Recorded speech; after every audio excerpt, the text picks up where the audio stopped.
Good afternoon guys. এখন time হয়েছে 2:17। আমাদের এখনো রান্না কমপ্লিট হয়নি, রান্না বসিয়েছি, কারণ আজকে ছুটি ছিল।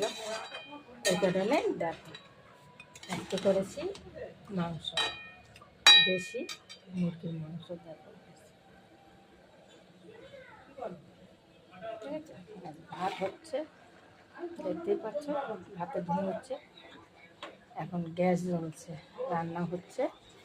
তো গাইস, কে কে খাবে সবার নিমন্ত্রণ হলো আমার ইউটিউব চ্যানেলে চলে আসতে।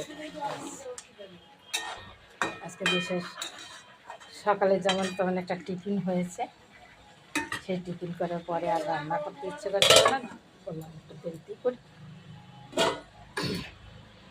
এখন রান্না করতে করতে তোমার 3টে বেজে যাবে।